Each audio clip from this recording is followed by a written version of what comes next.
Alors, Genèse 23, verset 1, Sarah a vécu 127 ans, c'est la durée de sa vie. C'est la première fois qu'il y a la durée d'une vie d'une femme. Pourquoi? Parce que souvent, ce sont les hommes qui ont la responsabilité de leur famille, de leur descendance. Et là, c'est la première fois qu'on a la durée de la vie de Sarah qui, eh bien, aura marqué sa génération et les générations d'après. Et on lit, elle mourut à Kiryat Arba, c'est-à-dire Hébron, c'est une ville dans laquelle ils étaient déjà passés. Abraham, quand ils sont arrivés dans le pays, il y a eu Bethel, et puis rapidement, il y a eu Hébron. Et il a vécu des moments difficiles, Abraham, des moments où il a manqué de foi, des moments où il a fait des erreurs, des mauvais choix. Mais Hébron, c'est un lieu de bonne santé spirituelle. C'est un lieu où Abraham, il va construire à nouveau un autel, il va revenir à Dieu. Il va avoir une belle période, des périodes de victoire aussi, on l'avait vu, des périodes aussi d'alliance avec Dieu. Et ça, c'est Hébron. C'est une ville de bonne santé spirituelle, qui est dans le pays de Canaan, ce pays que Dieu avait promis à Abraham. Abraham ne possède rien, si ce n'est la promesse de Dieu.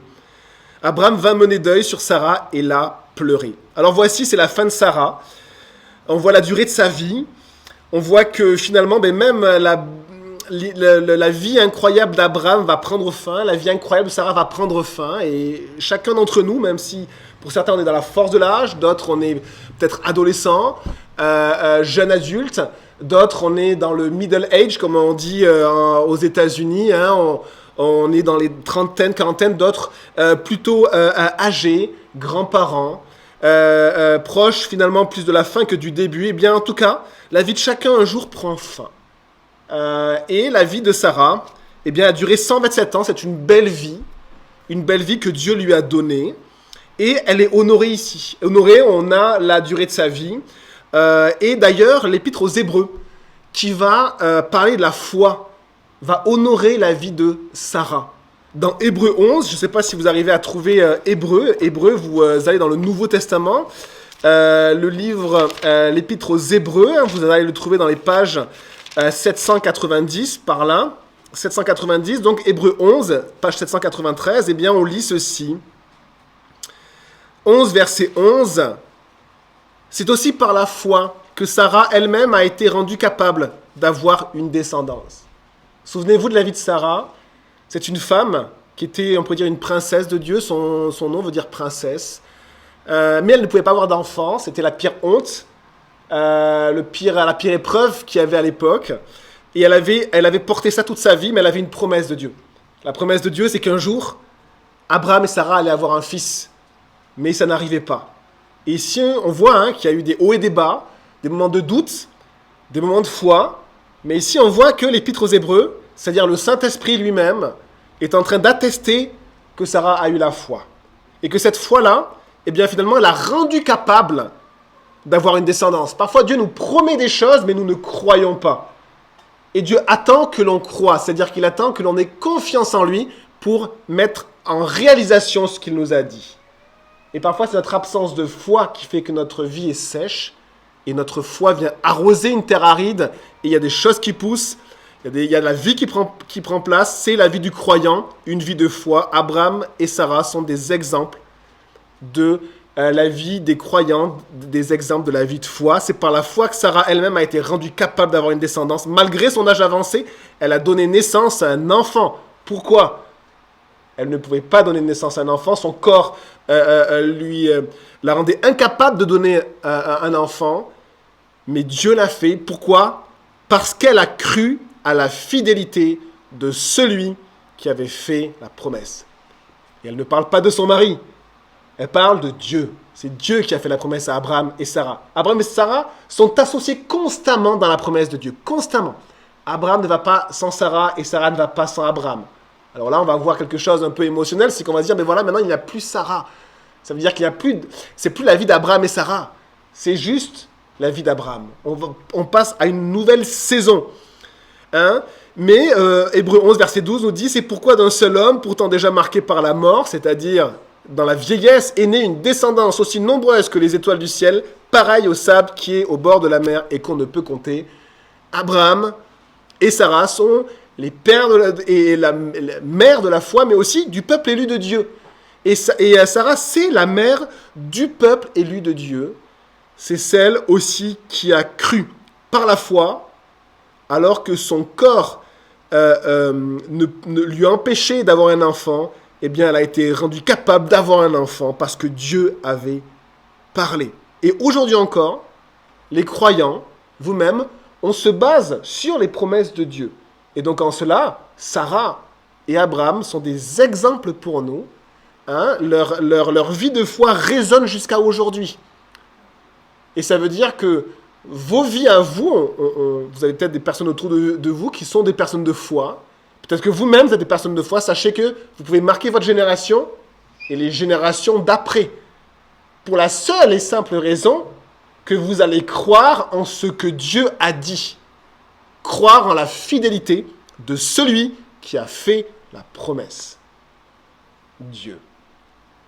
On voit à quel point ce qui marque le royaume de Dieu, ce n'est pas ce qui marque le royaume des hommes.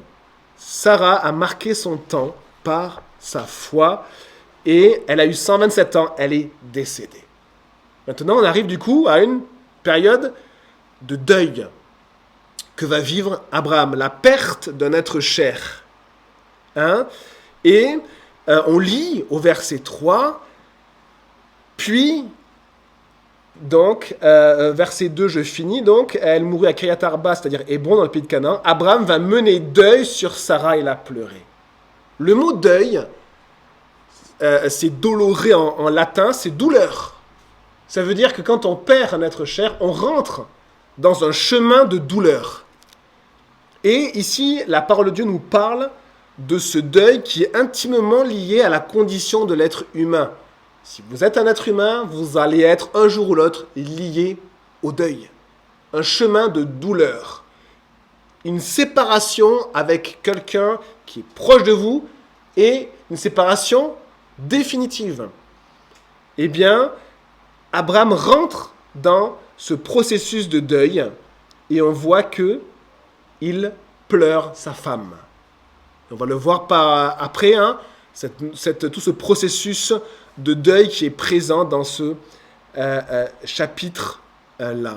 Et au verset 3, on lit « Puis il s'éloigna de son corps et dit aux Hittites, « Je suis un étranger et un résident temporaire parmi vous. Donnez-moi une propriété funéraire chez vous pour que j'enterre mon mort et l'éloigne de moi. » Vous avez le processus du deuil qui est noté dans ces 4 versets. Ici, on voit que il est parlé des Hittites. Alors les Hittites, qui deviendront un empire important et puissant, en fait, les Hittites, c'est les fils de Heth. Dans la généalogie, vous pourrez retrouver qui est Heth dans les premiers chapitres de la Genèse. Et ces fils de Heth vont devenir un peuple puissant, comme les fils d'Israël, c'est le prénom de l'ancêtre Israël, vont devenir aussi un peuple. On appelle les personnes par le nom de leur ancêtre. Donc là, ce sont les fils de Heth, qui vont être situés en Turquie actuelle et un peu vers le sud, et donc aussi en Canaan. Et ici, en Canaan, il y a des Hittites. Abraham les connaît, il a une bonne relation avec eux, et on va voir qu'il va commencer une négociation, parce que même s'il a la promesse de Dieu de posséder un jour tout ce pays de Canaan, il n'a rien. C'est toujours ce qui est très étonnant avec Dieu. Est-ce que Dieu a de l'humour? Parce que Dieu nous dit « je te donne tout, mais on n'a rien ». Et pourtant, ce qu'il dit est vrai. Et c'est ce qu'il a dit à Abraham. Je te donne tout le pays. Et d'ailleurs, dans sa vie, un des rôles d'Abraham, ça va être de parcourir tout le pays. On le voit, on va voir qu'il va aller à Bethel, à Hébron, qu'il va aller dans le sud, le Negev. Et il va remonter. Parfois, il va sortir du pays. Ça va être des expériences douloureuses. Il va revenir dans le pays. Et il va parcourir le pays. C'est-à-dire qu'il va parcourir de lieu en lieu ce pays qui va appartenir à ses descendants, mais lui n'a rien. Et là, il a un mort. Il a sa femme qui est morte. Et il doit enterrer son mort. Et alors, il va négocier avec ses Hittites, ses fils de Heth. Il y a ici une notion d'espérance. L'espérance, c'est que Abraham ne possède rien, mais un jour, il possédera tout le pays. Et aujourd'hui, il est étranger. Et il va acheter une portion. Macpéla, on va le voir par la suite, ça veut dire portion, une partie. Dieu nous dit que, pour les croyants aujourd'hui, Dieu nous donne aussi une partie de notre héritage. La parole de Dieu nous dit que ce sont les arts de l'héritage, une portion. Et cette portion-là, pour les croyants aujourd'hui, c'est le Saint-Esprit. Le Saint-Esprit que Dieu nous donne, c'est une partie de l'héritage que nous recevrons. Nous sommes sur la terre, on a l'impression que l'on n'a rien, mais Dieu nous donne tout.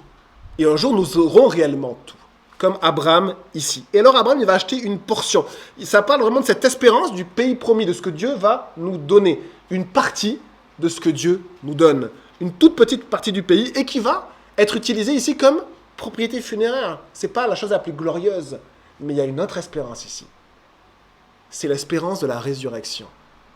Abraham, comme c'était le cas à l'époque, la culture de l'époque, c'est qu'on n'enterrait pas forcément dans la terre les gens, mais on les mettait dans des caveaux, dans le rocher. Et ici, il y a cette notion d'espérance.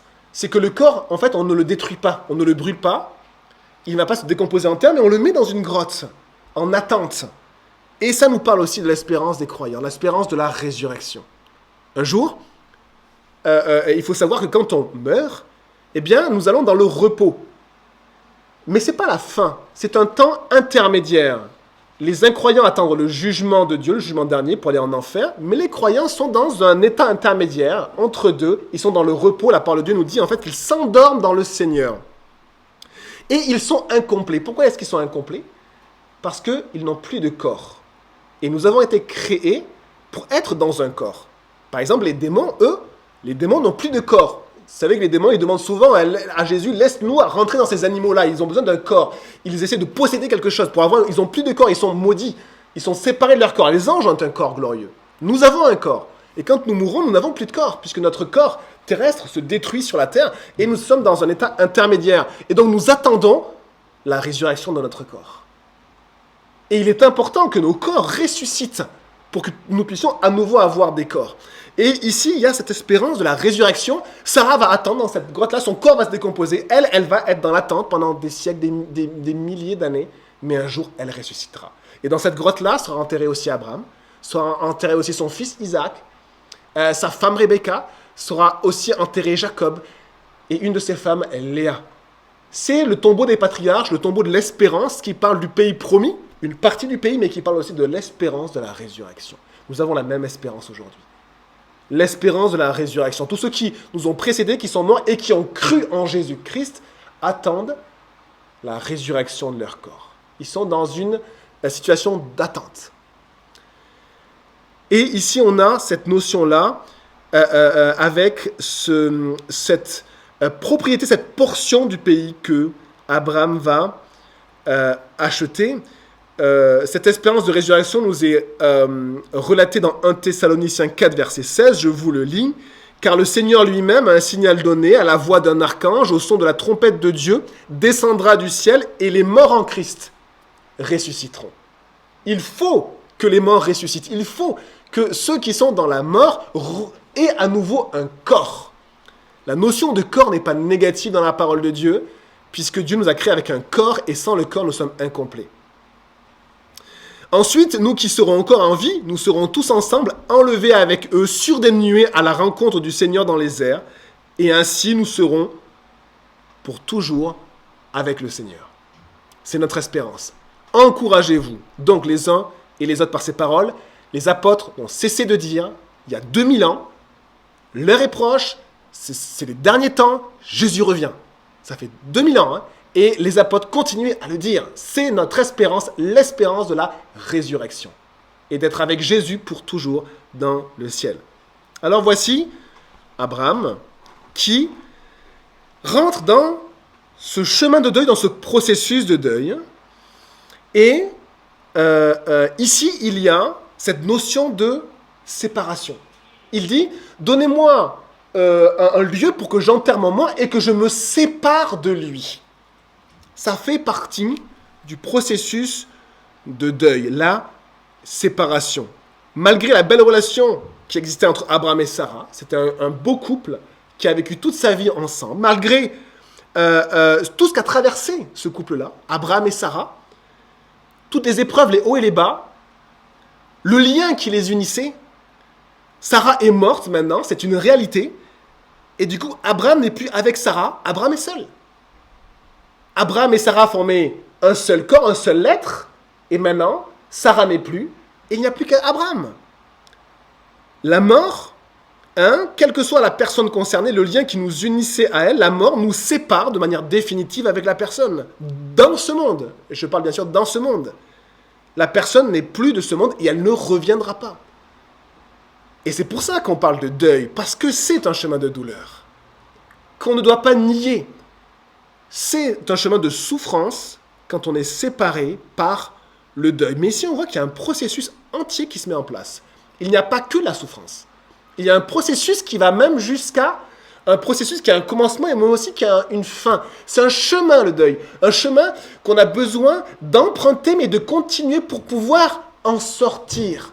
Certaines personnes restent dans leur chemin de deuil toute leur vie et sont bloquées. Ils ne peuvent pas aller dans la saison suivante. On va voir qu'Abraham va vivre des saisons suivantes après. Malgré la séparation, malgré le deuil. Et ici, il y a un chemin de souffrance, mais avec aussi une fin à ce chemin-là. Et ici, il est parlé de ce processus. Hein, et la première chose qu'on peut se dire, c'est que les morts s'arrêtent de vivre, ils s'arrêtent. Mais les vivants continuent. Et si on n'accepte pas le deuil, eh bien on a un lien avec quelqu'un qui n'est plus. Et donc ça crée un entre-deux qui nous empêche de continuer à vivre correctement. Le lot des personnes vivantes, c'est de continuer à avancer sur le chemin de Dieu, tandis que les morts, leur chemin est terminé. Leur chemin a pris fin. Et c'est Dieu qui décide quand est-ce que le chemin prend fin.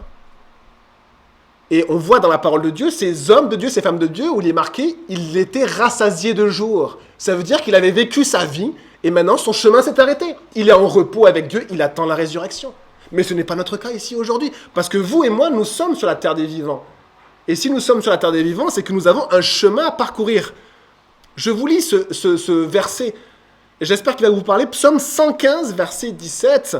Psaume 115, vous pouvez le prendre aussi, les psaumes, c'est au milieu de la Bible. Hein.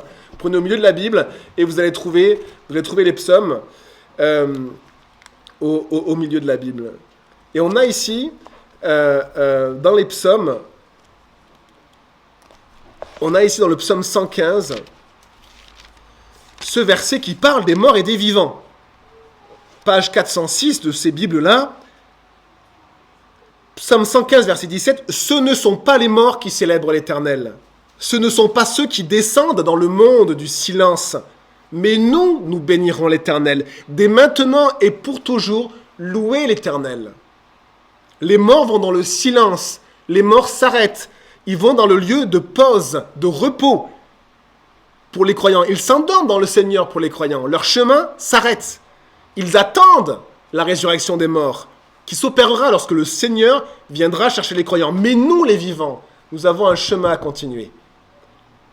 Nous avons un chemin, et c'est un chemin qui célèbre l'Éternel, qui veut louer le Seigneur. Ce ne sont pas les morts qui célèbrent l'Éternel, ce sont les vivants. C'est vous qui devez célébrer l'Éternel, continuer ce chemin-là. C'est moi avec vous. Il y a un chemin à continuer jusqu'au dernier souffle, et c'est le chemin qui célèbre l'Éternel. Les morts s'arrêtent, mais les vivants continuent à avancer. Les morts s'arrêtent, mais les vivants continuent à avancer. Ne vous arrêtez pas en chemin. Le deuil est un processus, et on va le voir dans les premiers versets, on va le voir ensemble.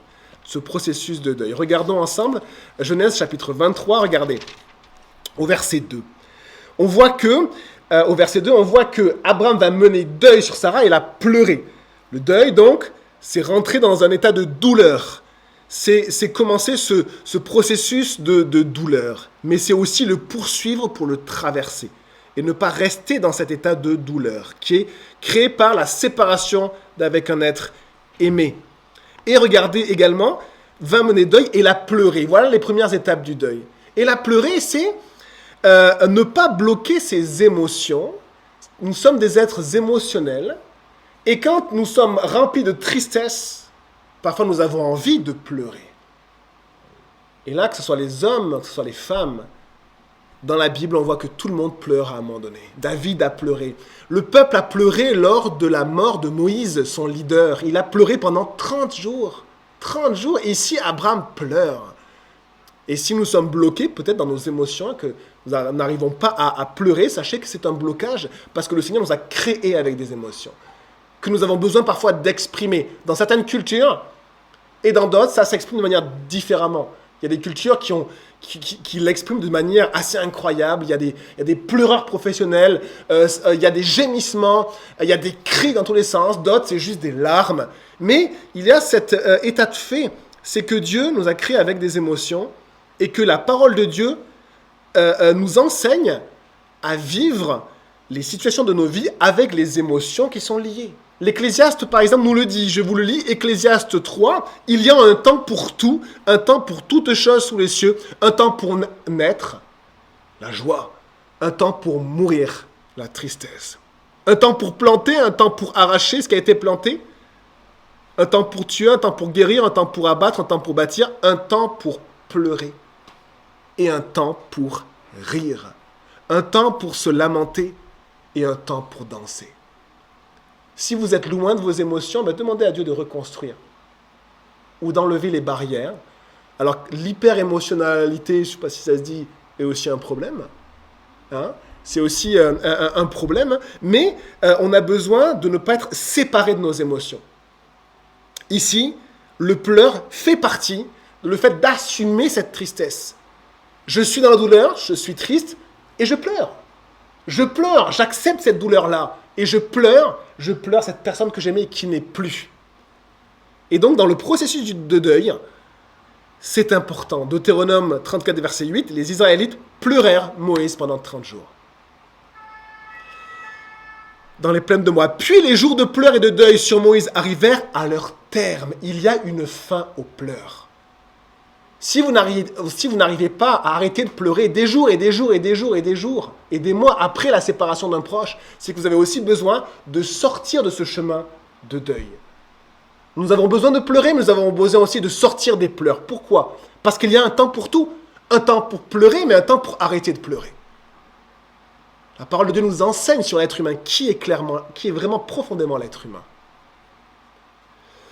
Et regardez dans ce processus de deuil, verset 3, « Puis il s'éloigna de son corps. » Dans le processus de deuil, il y a une séparation que l'on a besoin d'accepter. Accepter d'être séparé avec la personne qui n'est plus. Accepter la séparation. Et vous savez, les lois de la biologie nous l'imposent. La personne qui n'est plus, rapidement, son corps rentre dans un état de décomposition. Il est impossible de rester avec un mort pendant plusieurs semaines. Impossible. Et donc, les lois de la biologie montrent la séparation nette, totale. C'est que la personne retournera à la poussière. Et elle fait partie maintenant, elle est morte, elle n'est plus de ce monde. Et moi, je suis vivant. Il y a une séparation qui est totale. Je suis vivant et elle est morte. Et Abraham s'éloigne de son corps. Et qu'est-ce qu'il dit au verset 4 ? « Donnez-moi une propriété funéraire chez vous pour que j'enterre mon mort. » L'inhumation fait partie du processus de deuil. Très importante. Que ça soit selon les coutumes ou la volonté des personnes par incinération, où on enterre une personne, là on la met dans une grotte, mais le fait d'inhumer la personne, d'assister à cela est important dans le processus de deuil. Il y a vraiment un au revoir, une séparation à dire, hein, pour que j'enterre mon mort et l'éloigne de moi. Pour que j'éloigne. Si on remplace mon mort par Sarah, c'est étonnant, pour que j'éloigne Sarah de moi. Oui, mais Sarah n'est plus. Et Abraham l'accepte. Sarah n'est plus. Elle est morte, son chemin s'est arrêté. Elle est dans le repos. Et Abraham, est-ce qu'il va s'arrêter aussi ? Est-ce qu'il va dire, je ne peux pas vivre sans Sarah ? C'était ma femme. On a vécu trop de choses ensemble. Abraham va accepter la séparation. Dans le deuil, il y a l'acceptation de la séparation qui est parfois très difficile. Certains n'arrivent pas à se séparer. C'est une séparation relationnelle. Je n'ai plus de relation avec la personne que j'aimais. Certains veulent garder une relation. Combien de personnes vous ont dit, je parle encore à ma maman, je parle encore à mon papa qui est mort. C'est que vous n'avez pas accepté la séparation parce qu'elle ne vous entend pas. Il y a une séparation relationnelle. Certains vont au-delà, ils font incinérer la personne et gardent les cendres chez eux parce qu'ils veulent quelque chose de leur personne chez eux. Et c'est pas si exceptionnel que ça. Ça existe vraiment. C'est le fait de ne pas accepter cette séparation où on garde des objets de la personne pour avoir un contact avec elle. Et là, la parole de Dieu nous enseigne le contraire. Dans le processus du deuil, il y a le fait d'accepter la séparation, l'éloignement. Accepter. Afin que j'enterre mon mort et que je l'éloigne de moi. Cette phase de séparation. La personne qui est morte n'est plus dans la terre des vivants, et moi je suis dans la terre des vivants. Laissez les morts aller là où ils sont. Acceptez la mort de la personne que l'on aime. Acceptez que nos chemins se séparent. Les morts s'en vont et nous continuons notre route sur la terre des vivants. Si vous n'acceptez pas la séparation, vous allez rester dans un entre-deux et vous n'allez pas réussir à vivre les saisons suivantes que Dieu va vous proposer et veut que vous viviez. Vous allez rester bloqué parce que vous entretenez encore une relation avec une personne qui n'est plus là. C'est-à-dire quelque chose qui n'est pas réel, vous n'êtes plus dans la réalité. Vous êtes bloqué. Et le Seigneur va vous aider et nous aide à finir nos chemins de douleur pour sortir de la douleur et pour aller vers une autre saison de nos vies. Ce n'est pas manquer de respect à la personne, c'est au contraire l'honorer. Il y a cette notion d'honneur, on honore la personne qui est décédée et on va dans une nouvelle saison, on accepte d'aller dans une nouvelle saison par cette séparation. Voici donc ce chemin de deuil que l'on voit, le deuil, les pleurs, l'inhumation, la séparation. Verset 5. Les Hittites, donc Abraham demande une propriété funéraire. Et là, on va voir du coup une relation que Abraham avait avec les populations autour de lui. Verset 5, les Hittites répondirent à Abraham. Écoute-nous, Seigneur, verset 6, tu es un prince de Dieu au milieu de nous. Enterre ton mort dans celui de nos lieux de sépulture que tu choisiras. Aucun de nous ne te refusera son tombeau pour que tu enterres ton mort. Ici, il y a vraiment un enseignement aussi sur notre place dans ce monde dans lequel nous vivons une partie et nous savons que nous sommes étrangers parce que notre patrie, notre pays, comme Abraham et Sarah, n'était pas de leur temps, mais était une patrie à venir. Et nous, notre royaume, notre habitation, c'est une habitation, notre vraie habitation, c'est une habitation qui arrive, qui vient après. C'est le règne de celui qui vient. Le règne qui vient, c'est celui de Jésus. Et on attend autre chose. Mais dans ce monde-là, même si nous sommes comme étrangers, comme forains, c'est une expression littérale pour dire presque itinérants, pèlerins, eh bien, on voit qu'Abraham avait un bon témoignage auprès des incroyants. Un bon témoignage. Les incroyants, ceux qui voulaient bien discuter avec lui, reconnaissaient que, eh bien, Abraham était un homme sage, un homme qui était agréable, un homme qui était sérieux, avec qui il n'avait pas eu de problème, une personne qui était droite, et une personne dans la vie duquel Dieu agissait. Ça ne veut pas dire que les Hittites sont devenus croyants, ça veut dire qu'Abraham avait un bon témoignage. Cette notion de témoignage est reprise aussi dans le Nouveau Testament. La notion de témoignage, par exemple, on a dans Acte 16 le témoignage de Timothée. Les frères de Lystre et d'Icône rendaient de Timothée un bon témoignage. On a dans 1 Timothée 3, verset 7, il faut que celui qui serve dans l'Église reçoive un bon témoignage de ceux du dehors. De ceux du dehors, c'est les incroyants. Afin de ne pas tomber dans l'opprobre et dans les pièges du diable. Cette notion de, tiens, comment je me comporte, moi, avec les incroyants qui sont autour de moi? Est-ce que ce sont des conflits constants? Est-ce que je les considère comme des ennemis?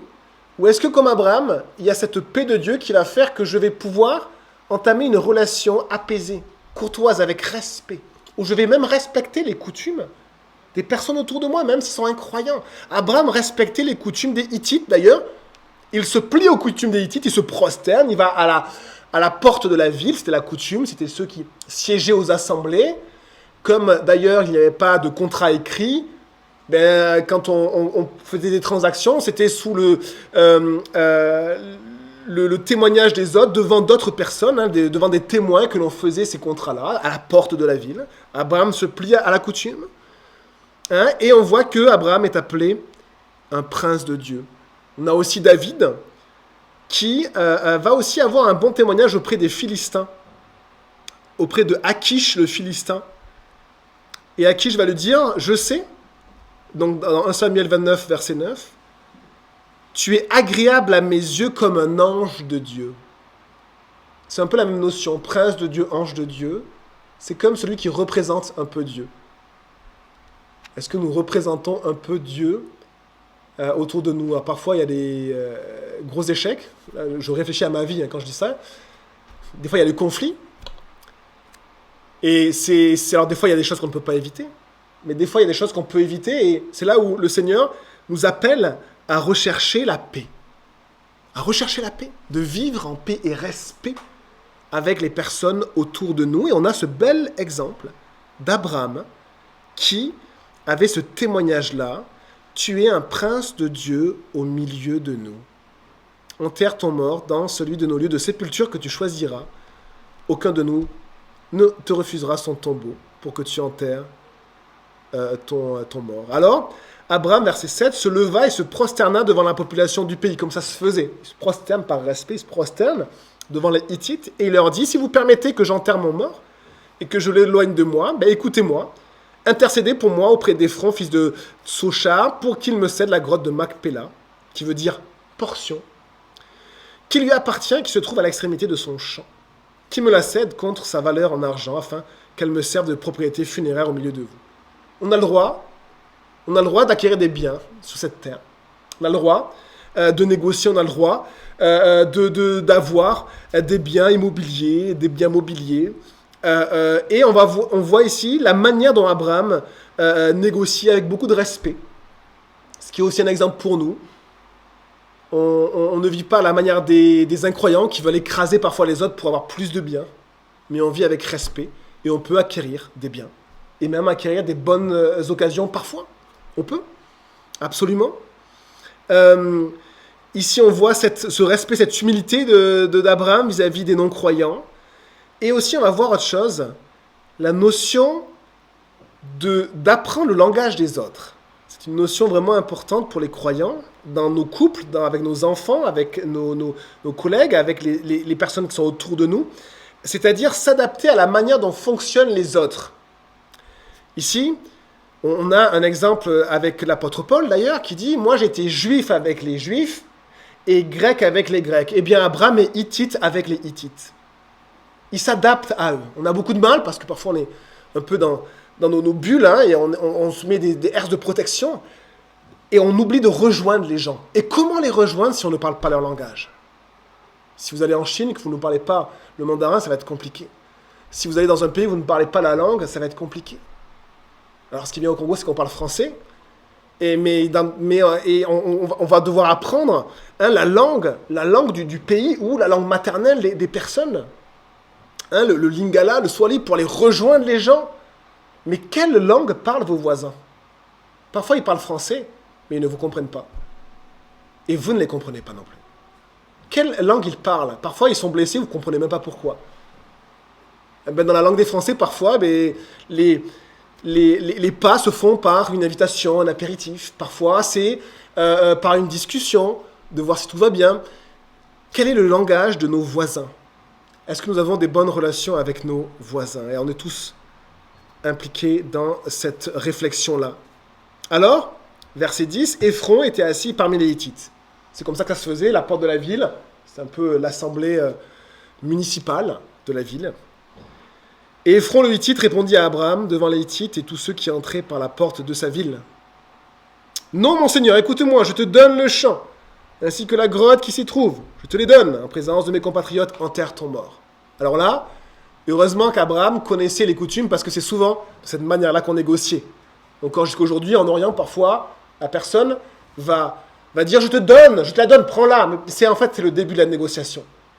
Et après, il va donner un prix. Et souvent, le prix qu'il va donner est super élevé. Et la personne qui veut acheter va donner un prix souvent assez bas. Et ils vont négocier. C'est la méthode culturelle de l'époque et qu'on retrouve dans des sociétés orientales encore aujourd'hui. Eh bien, Abraham, lui, il veut être droit avec ce peuple. Il ne veut pas profiter d'une culture. Il ne veut pas profiter du fait qu'on lui a dit « Tiens, prends-le ». Non. Il va, et d'ailleurs par respect, même pour son Dieu, et par respect pour les Hittites. Voici ce qu'il va faire. Abraham se prosterne devant la population du pays et dit à Ephron, devant la population du pays, « Écoute-moi, je t'en prie, je donne le prix du champ. Accepte-le et j'y enterrerai mon mort. » On voit ici La volonté d'Abraham de régler ses affaires de manière juste et droite avec les personnes qui les entourent. Est-ce qu'il y a des zones dans vos échanges, que ce soit même des fois financiers, avec d'autres personnes qui n'ont pas été réglées? Eh bien ici, Abraham règle ça. Et si ce n'a pas été fait, le Saint-Esprit va vous pointer du doigt ceci et il va vous appeler à régler ces choses-là. Les interactions avec les personnes qui vous entourent, que ce soit des interactions des fois juste relationnelles ou parfois de biens liés aux finances, eh bien, doivent être réglées avec cette notion de droiture, de justice, être juste, être droit. Et on va voir une autre notion, c'est que, regardez ce que va proposer Ephron. Alors, quand on ne connaît pas la culture, on se dit, il exagère, Ephron. Il dit, je te la donne, et après, il dit, allez, 400 pièces d'argent, ce qui était en fait un prix très élevé. Mais c'était la méthode de négociation de l'époque. Ephron répondit à Abraham, mon Seigneur, écoute-moi, une terre de 400 pièces d'argent, qu'est-ce que cela, entre nous? Enterre ton mort. C'était comme ça qu'on négociait à l'époque. Normalement, là, Abraham aurait dû dire, je prendrai le champ pour 200 pièces d'argent. Mais il accepte, alors que son prix est très élevé. Alors peut-être qu'on pourrait dire qu'il avait les moyens, peut-être, mais vous savez, ce n'est pas les personnes riches qui sont généreuses la plupart du temps. Et là, il y a vraiment une générosité, vraiment une volonté de ne créer aucun souci. Il sait qu'il est étranger, il ne va pas s'imposer, il ne va pas essayer de faire la meilleure négociation possible. Il va accepter à la première annonce de prix, ce qui est très étonnant. 400 pièces d'argent, eh bien, regardez ce qui est dit dans le verset 16. Abraham comprit Ephron. Il comprit le langage d'Ephron. Il comprend le langage des Hittites, le langage des gens qui sont autour de nous. Et nous, ça va être un travail dans nos vies de comprendre le langage des gens qui sont autour de nous. Parfois, chacun a son propre langage. Parfois, je ne comprends même pas le langage de ma propre femme. Pour les femmes de votre propre mari ou de mes propres enfants. Parfois, je ne comprends pas le langage de mes propres enfants. Eh bien, la parole de Dieu m'enseigne à faire des efforts pour essayer de comprendre le langage des personnes qui sont autour de moi. Abraham comprit Ephron et lui pesa la quantité d'argent qu'il avait indiqué devant les Hittites, 400 pièces d'argent, d'après le cours en vigueur chez les marchands. Ça veut dire quoi? Ça veut dire qu'il va apporter la somme, ça va être pesé avec des témoins. Ça veut dire qu'Abraham fait les choses bien. Il est droit et il est connu pour être droit. Que cette droiture puisse vraiment être une caractéristique des croyants et des croyants de la chapelle. Une caractéristique des gens qui connaissent Dieu. De vouloir être droit. De ne pas accepter qu'il y ait quelque chose qui n'aille pas, qui ne soit pas juste. Verset suivant. Le chant d'Ephron à Macpéla, vis-à-vis de Mamré, là où avait séjourné d'ailleurs Abraham pendant un certain temps. Le champ et la grotte qui s'y trouve, verset 17, avec tous les arbres qui sont dans le champ, dans la limite du pourtour, devinrent ainsi la propriété d'Abraham, en présence des descendants de Heth et de tous ceux qui entraient par la porte de la ville. Ici, on a une propriété pour celui qui n'a rien, mais qui a la promesse de Dieu. Est-ce qu'on pourrait gérer nos biens avec cette espérance, l'espérance des croyants? On peut avoir des biens, et certaines personnes ont beaucoup de biens et peuvent être une bénédiction extraordinaire pour le royaume de Dieu. Je cite ta parole, Sylvain, qui m'avait marqué une fois. L'argent est un mauvais maître et un bon serviteur. À la fois ne pas se laisser dominer par les biens, par l'envie d'avoir plus de biens, mais à la fois apprendre à les gérer. Et parfois, nous manquons aussi de gérer les biens pour nous et pour notre descendance, pour nos enfants. Nous pouvons louper des choses. Eh bien, ici, on a cet exemple-là d'Abraham, finalement, qui gérait ses biens comme un étranger, mais qui les gérait avec droiture, et qui avait des biens. Verset 19.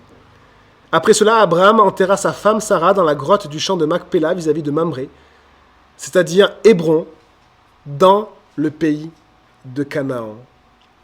Cette mention-là est importante dans le pays de Canaan. C'est bien une portion que Abraham va acquérir, une petite portion, un petit avant-goût de tout ce qu'il aura un jour, de tout ce qu'aura sa descendance. Le Seigneur fait pareil avec nous. Il nous donne un aperçu de ce qu'un jour il va nous donner entièrement. Et cet aperçu-là qu'il nous donne, parfois c'est des moments avec Dieu extraordinaires, parfois c'est des révélations. Il y a la parole de Dieu et c'est le Saint-Esprit en nous. L'action du Saint-Esprit en nous, ce sont les arts de notre héritage, nous dit la parole de Dieu. Un avant-goût de ce que l'on va vivre avec Dieu pour l'éternité. Et alors on a deux questions. Cette passage-là nous pose ces deux questions-là qu'on a bien étayées. On assiste à la fin du couple, Abraham et Sarah. Maintenant, il n'y aura plus qu'Abraham. C'est une fin. On arrive à une nouvelle saison. Est-ce que Abraham va s'arrêter là? Eh bien non. Au chapitre suivant, il va s'occuper maintenant justement de l'avenir de son fils. Il ne s'arrête pas. L'avenir de son fils, ça sera dans le chapitre 24. Et après, il va avoir d'autres saisons. Il va se remarier également. Ça veut dire qu'Abraham va accepter de passer cette étape de deuil et de vivre d'autres saisons avec Dieu. Alors, est-ce que nous, dans nos deuils, nous avons... où est-ce que nous en sommes et est-ce que nous sommes sortis de ces chemins de douleur? Le Seigneur va nous aider pour en sortir dans ces étapes-là que nous avons, que la parole de Dieu nous expose, ces moments de douleur, de pleurs, mais aussi le fait de dire au revoir, l'inhumation, on dit au revoir, et la séparation, accepter la séparation. Les morts sont là où ils sont, nous sommes sur la terre des vivants et nous voulons continuer notre chemin avec Dieu. Est-ce que nous acceptons les saisons que Dieu a préparées pour nous, les nouvelles saisons? Verset 20, on finit avec ça, le champ et la grotte qui s'y trouve furent ainsi accordés comme propriété funéraire à Abraham par les Hittites. Par la suite, cette grotte de Macpéla, qui veut dire la grotte de la portion d'héritage, eh bien, cette grotte-là, c'est là où vont être enterrés les patriarches. Et donc, on va avoir vraiment une importance, parce que finalement, la descendance d'Abraham, donc qui va être Isaac, et après Jacob, et après les 12 patriarches, qui vont donner le peuple d'Israël, les 12 tribus, eh bien, ils n'avaient que les promesses de Dieu. Et là, il y avait quelque chose de palpable. C'est que dans ces promesses de Dieu, qu'un jour Dieu allait donner le pays de Canaan, eh bien, il y avait un avant-goût, il y avait déjà une propriété, comme un pilier, un sceau qui était là-bas, et qui pouvait garder, sceller cette promesse qui disait qu'un jour, ce peuple allait obtenir ce pays que Dieu allait lui donner. Dans Genèse 49, on voit que il est important à Jacob de dire à son fils Joseph, « Enterrez-moi avec mes pères dans la grotte qui se trouve dans le champ d'Éphron, le Hittite, dans la grotte du champ de Macpéla, vis-à-vis de Mamré, dans le pays de Canaan. » C'est le champ qu'Abraham a acheté à Éphron le Hittite comme propriété funéraire. C'est là qu'on a enterré Abraham et sa femme Sarah. C'est là qu'on a enterré Isaac et sa femme Rebecca. Et c'est là que j'ai enterré Léa, dit Jacob. Le champ et la grotte qui s'y trouvent ont été achetés aux Hittites. Et on a ici ce sépulcre des patriarches qui nous parle de cette espérance. On prie les amis et on passera à un chant. Seigneur mon Dieu, on te dit merci pour ta parole. Ce chapitre est étonnant, il sort un petit peu des contextes qu'on a l'habitude de lire et pourtant tu nous enseignes encore, tu nous surprends encore Seigneur parce que les mots qui viennent de toi, la parole de Dieu, eh bien c'est la parole vivante de Dieu. Et tu nous enseignes sur le deuil, sur nos relations avec les incroyants, sur les biens que l'on peut acquérir. Seigneur, notre manière de nous comporter, sur notre témoignage, tu nous enseignes. Seigneur, et on te dit merci pour cela. Merci pour ta parole qui est vivante en nous. On te remet, Seigneur, cette semaine qui vient. On te demande de nous aider à continuer sur la terre des vivants, à accepter les étapes que tu mets devant nous, parce que nous sommes vivants et que c'est la caractéristique des vivants, c'est de continuer le chemin de Dieu. S'il te plaît, aide-nous chacun dans sa situation, jeune, vieux, Seigneur, homme, femme, chacun dans sa situation, que l'on puisse continuer sur le chemin des vivants, qui est le chemin où on loue l'Éternel, où on célèbre le Seigneur. Que ton nom soit béni ce matin, Seigneur Dieu. Au nom de ton Fils Jésus. Amen.